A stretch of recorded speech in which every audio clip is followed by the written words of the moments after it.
완전히 잘못 알고 있는 돈에 대한 착각 세 가지가 있어가지고 여러분들한테 한번 이야기해 보려고 합니다. 사실 많은 분들이 부자가 되고 싶다고 말을 하죠. 그리고 저희 채널도 이제 뭐 저도 직장인으로 시작했지만 결국에 직장인으로서 재테크를 잘해가지고 조금이라도 경제적으로 좀 도움이 되자. 라는 마음으로 하고 있는데 이 부자가 된다는 거는 사실 많은 분들이 원하고 있는 그런 어떤 희망이기도 하지만 부자가 된다는 거에 대해서는 정확하게 얘기하면은 돈의 본질을 이해하는 게 더 중요하다고 생각을 합니다. 이 돈이라는 거를 결국에 많이 모으면 부자가 되는 거니까. 그럼 이 돈의 본질이라는 게 뭐냐?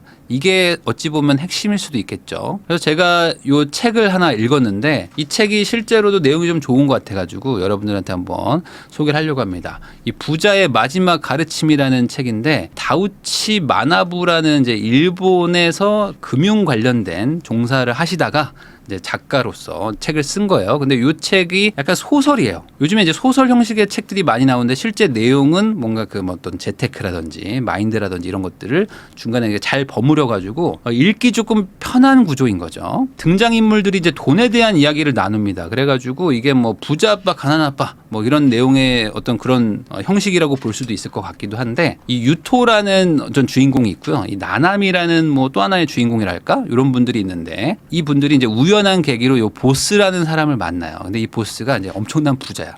이런 집에 이제 초대를 받아갔는데 얘는 그냥 하다가 이렇게 갑니다. 그건 책 읽어보시면 아는데 어찌됐든 이렇게 가요. 나나미가 초대받아갔는데 유토가 같이 따라가는 케이스. 근데 요 엄청난 부자를 만납니다. 근데 이 부자가 세 가지의 어떤 그 수수께끼를 남겨요. 제가 오늘 얘기할 거는 여기에서 이제 한 두 가지 정도를 여러분들한테 얘기하려고 하는데 한번 생각해 보세요. 이게 조금 그 기존의 상식과는 좀 다른 얘기입니다. 돈 자체에는 가치가 없다라는 얘기를 하고요. 그다음에 돈으로 해결할 수 있는 문제가 없다라고도 얘기를 하고요. 다 같이 돈을 모아도 의미가 없다라는 이런 세 가지 수수께끼를 내면서 너네가 집에 가가지고 고민 많이 하고 이거에 대한 답을 찾아와라. 이런 얘기를 하면서 책이 시작이 되죠. 제가 요거 두 가지를 한번 다뤄보겠습니다. 첫 번째, 이 돈 자체에는 가치가 없다. 사실 돈이 대부분의 문제를 해결해주고 돈이야말로 어찌 보면 가치가 있는 거 아닌가라고 생각을 하실 수가 있는데 이게 약간 조금 그 돈의 본질에 대한 얘기를 하는 겁니다. 이 맛없는 쿠키를 먹게 하는 방법이 뭘까요? 어떤 사람한테 정말 맛이 없어. 근데 이 맛없는 쿠키를 먹게 하는 방법은 뭐 다양한 의견이 있을 수가 있지만 이 책에서는 이렇게 나옵니다. 방 안에 가둬두면 먹는다. 사실 맞죠. 방 안에다가 그냥 가둬둬. 그러면은 맛이 없어도 먹게 되잖아요. 그러니까 이게 어떤 의미냐? 사람은 필요하면 행동한다는 겁니다. 반대로 얘기하면은 필요하게 만들면 사람은 행동하기도 하는 거죠. 옛날에는 막 조개 같은 걸로 원시인들이 뭐 이렇게 화폐로 쓰기도 했는데 여러분들 한번 생각을 해보세요. 옛날에는 동전이라는 걸 썼습니다. 근데 어느 순간 우리가 지폐라는 종이 지폐를 만들었어요. 세상에서 최초로 종이 지폐가 생긴 그런 시기가 있을 거 아닙니까? 그때 국민들은 종이 지폐를 본 적이 없어. 그러면 당연히 동전으로 쓴다든지 뭐 기존의 걸 가지고 쓸 텐데 새로운 거를 쓰게 만들려면 어떻게 해야 됩니까? 그래서 이 책에도 이런 얘기가 나옵니다. 세금을 지폐로 걷기로 한다. 그러는 순간 사람들은 지폐가 필요해지는 거죠. 굶으면 맛없는 쿠키를 먹는 것처럼 지폐가 필요하면 지폐를 구하러 다니겠죠. 그러니까 가장 중요한 건 뭐예요? 세금을 내게 하는 거야. 세금 안 내? 너 그러면 너 감옥 가? 라고 하면은 지폐를 구하러 다닐 거 아닙니까? 근데 지폐로만 세금을 받을 거야. 더 이상 쌀이나 돼지고기로는 안 받아 라고 하면 사람들이 지폐를 가져가면서 지폐에 의미가 생긴다. 이제 이 지폐의 존재 이유가 생기는 거죠. 저는 이 부분을 읽으면서 이게 떠올랐는데 여러분들 페트로달러라고 들어보셨죠? 이 사우디 뭐 중동 국가들을 미국이 엄청 잘 챙기면서 막 케어를 했던 적이 있습니다. 요즘엔 조금 좀 그런데 바로 석유죠. 석유를 달러로만 결제를 할 수 있게 만들어 버렸어요. 미국이. 그러면서 이제 사우디와 서로 이제 그런 합의를 한 건데 그렇게 되니까 어떻게 됩니까? 석유라는 거는 전 세계의 모든 나라 모든 사람들이 꼭 필요로 하는 필수제인데 이거를 달러로만 살 수 있다 보니까 모든 나라에서 달러를 모으기 시작합니다. 마치 맛없는 쿠키를 먹어야 되는 것처럼 달러가 없으면은 석유를 못 사게 되는 거예요. 그러니까 모든 나라들이 달러를 모으기 시작하고 그러면서 달러를 발행할 수 있는 미국의 권한이 엄청나게 막강해진 거죠. 이걸 반대로 생각해보면 이렇게 이해하실 수도 있는데 여러분들 뭐 무인도에 가져갈 세 가지를 꼽으세요 이런 거 많이 해보셨잖아요. 근데 무인도에 가져갈 세 가지 중에 종이 지폐를 가져간다라고 말하는 사람은 거의 없을 겁니다. 왜 그렇죠?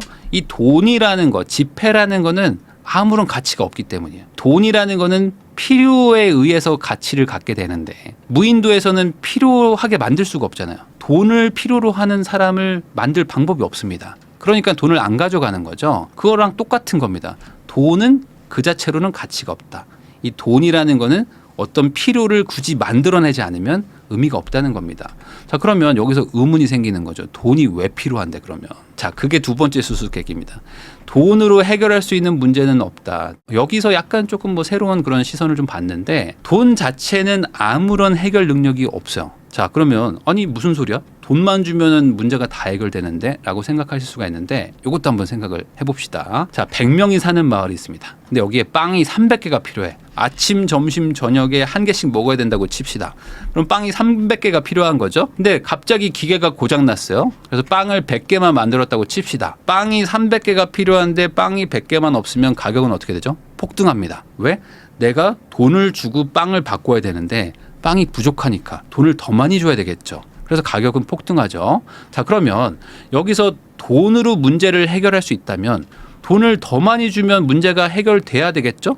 자, 내가 돈을 더 많이 가져왔으니까 빵을 300개를 만들어줘. 빵을 300개 줘. 라고 하면 받을 수 있나요? 없죠. 왜냐하면 문제 해결되는 건 아무것도 없으니까. 돈으로 문제 해결할 수가 없죠. 핵심은 이 원인을 해결해야 되는 겁니다. 원인은 기계가 고장난 거죠. 그러면 이 기계가 고장난 거를 해결하는 데 돈을 쓴다면 그거는 뭐 이제 해결이 되겠지만 단순히 돈을 더 많이 찍어낸다고 해가지고 해결되는 것은 아니다. 그래서 지금 뭐 아르헨티나든 예전에 이제 1차 세계대전 이후에 독일 같이 돈이 없으니까 우선 돈을 막 찍어냅니다. 그러면 이제 하이퍼 인플레이션 같은 게 옵니다. 그러니까 돈을 많이 찍어낸다고 해서 문제가 해결되는 건 하나도 없어요. 그냥 세상이 더 힘들어지는 것뿐이지. 그래서 여기서 핵심 개념이 하나 나오는데 이 돈이라는 것 자체로는 아무런 가치가 없는데 돈은 필요라고 했잖아요. 그러니까 이 돈을 필요로 하는 사람한테 어떤 거를 시킬 수 있는 권한이 있다라는 개념이 나와요. 약간 조금 어려울 수도 있는데 돈 자체는 아무런 의미가 없어요. 돈으로는 문제 해결을 못 합니다. 근데 이 돈으로 문제 해결을 하는 거는 어떤 사람들한테는 돈이 필요하니까 정확하게 그 문제 해결을 하는 데다가 돈을 주면 그 사람을 일을 시켜서 무언가 뚝딱뚝딱 해결이 된다는 겁니다. 자, 이걸 조금 설명하기 쉽게 예를 들면은 학자금 대출 같은 거예요. 학자금 대출 받아보신 분들이 있을 겁니다. 그러면 학자금 대출 받으면 빚이니까 안 좋다라고 생각할 수가 있는데 내가 지금 당장 돈은 없어요. 돈은 없는데 대학교를 다녀야 돼. 그러니까 학자금 대출을 받은 거죠. 자, 그러면 학자금 대출이 과연 이런 의미만 있을까? 아닙니다. 이 돈이라는 거는 필요로 하는 사람한테 무언가를 시킬 수 있는 권리 같은 거예요. 자, 그러면 이 학자금 대출은 돈이죠. 그럼 이 돈을 가지고 누군가한테 뭘 시킨 거죠? 바로 대학 교수와 조교에게 일을 시킨 거죠. 이게 어찌 보면은 약간 좀 뭔 소리야? 라고 하실 수도 있는데 이 돈의 본질에 대한 얘기입니다. 자, 내가 학자금 대출을 받았어요. 그래서 이걸 가지고 대학 교수도 돈을 받아야 되죠. 조교도 돈을 받아야 되는 거 아닙니까? 자, 그러니까 이 사람들한테 돈을 준 거죠. 내가 이제 그 등록금 가지고 그래서 일을 시킵니다. 어떤 일을 시키죠? 내가 모르는 전공을 가르쳐 줘라. 이 필요한 사람한테 나한테 이걸 주라고 시킨 거죠. 자, 그러면 나는 뭘 배워요? 이 전공 공부를 배우는 거죠. 그래서 뭘 합니까? 취업을 합니다. 자, 그럼 취업은 뭐죠? 내가 이 전공 공부를 배운 사람인데 나는 돈이 필요한 사람이죠. 그러니까 회사 대표는 나한테 돈을 주고 일을 시키는 거죠. 그래서 나는 돈을 벌었어요. 그래서 이 대출금을 갚은 거예요. 그러면은 대학 교수도 돈을 벌고 회사 대표도 돈을 벌고 나도 돈을 벌죠. 결국에 돈이라는 건 그냥 순환했을 뿐인데 하지 않아도 되는 일을 사람들을 하게 만드는 거죠. 이 회사 대표가 나한테 돈을 왜 줍니까? 내가 지금 시간이 없잖아요. 나는 지금 한 사람 몫을 하는 게 아니라 20명, 100명치의 일을 해가지고 회사를 운영을 해야 되니까 내가 대표가 할 일을 너한테 줄게. 그러니까 네가 이 일을 해결해. 대신에 내가 너한테 돈이라는 걸 주겠다. 그러니까 결국에 이 돈이라는 걸 매개체로 서로에게 일을 시키고 있는 것이다. 그러니까 내가 할 수 없는 일을 남한테 요구해서 시키게 하는 게 돈의 역할입니다. 그러면 이게 어떤 일이 일어나죠? 자, 원래는 다들 늘어져서 쉬어야 돼. 이럴 사람들이 갑자기 돈이라는 억지로 만든 필요에 의해서 돈을 다 찾게 됩니다. 그러니까 무언가 행동을 하려고 그래. 그러니까 행동을 하면서 어떤 사람들은 대학 교수도 하고 조교도 하지만 어떤 사람들은 뭐 배를 만들고 뭐 빵을 만들고 뭐 일을 하고 하면서 다들 멈춰 있는 이 경제가 갑자기 생산이라는 게 일어나고 효율성이 높아지는 거죠. 그래서 이게 경제가 발전하는 이유가 된다는 겁니다. 자, 이 아프리카에서 옷 장사가 잘 안 된다. 이 이유가 있습니다. 뭐냐면 아프리카가 아무래도 좀 못 사는 나라가 많죠. 그러니까 전 세계에서 기부로 옷을 많이 준다고 합니다. 그래서 여러분들 뭐 그거 보셨죠? 뭐 호남 향후회 뭐 이런 거 막 동남아 애들이 막 옷 입고 있고 뭐 아프리카에서 막 옷 입고 있잖아. 안 입는 옷들 잘 모아가지고 기부를 하니까 전 세계에서 옷이 막 공짜로 오는 거야. 그래서 막 다들 입으래. 근데 내가 여기서 옷 장사한다? 이거 쉽지 않겠죠. 그래서 단순히 기부를 한다, 돈을 준다고 해가지고 그 사람의 어떤 미래를 바꿀 수 있는 게 아니라는 거예요. 핵심은 뭐다? 아까 말한 경제 활동을 하게 하는 게 중요한 것이고, 이 경제 활동이라는 거는 그 안에서 생산과 어떤 효율성 향상이 일어나야지만 어찌 보면 의미가 있다는 거죠. 이게 과거보다 더 나아져야지 의미가 있는 거예요. 이 과거랑 똑같거나 과거보다 점점 비효율이 되면은 경제가 이제 사그라들고 망하게 되는 거겠죠. 제가 이 책에서 좋은 내용이 하나 있어가지고 여러분들한테 한번 소개를 해보면은 바로 이겁니다. 빈부격차가 지금 점점 심해지고 있어요. 그래서 최상위 부자와 뭐 최저 수준의 소득자의 어떤 그 자산 격차가 점점 커진다. 이게 뭐 자본주의의 폐해다 이런 얘기를 하고 있는데, 여기선 약간 다른 얘기를 합니다. 이게 아이러니하게도 세계 최고의 부자라고 불리는 사람들은 다 세상을 더 낮게 더 효율적으로 바꾸는 사람들이라는 거예요. 여러분들도 한번 생각해 보세요. 지금 세상에서 뭐 1, 2, 3, 4, 5, 6, 7, 8, 9, 10등 아니면 뭐 한국에서도 막 되게 제일 부자라고 부르는 사람들 있죠. 이런 사람들은 대부분 어떤 생산을 해내요. 아니면 어떤 효율성을 높이는 그 무언가를 해낸 사람들입니다. 이게 어떤 의미지? 잘 이해가 안 되실 수도 있는데 한번 이렇게 생각해 보세요. 예전에 제가 아주 어릴 때 아니면 저의 부모님 세대 때는 TV가 없는 데가 많았어요. 그래서 시골 같은 데는 이장님 댁에 TV가 하나 있었고, 거기에 뭐 행사나 이런 게 있으면 다 모여가지고 막 몇십 명이 모여가지고 그 TV 조그만 거 보던 시절이 있었습니다.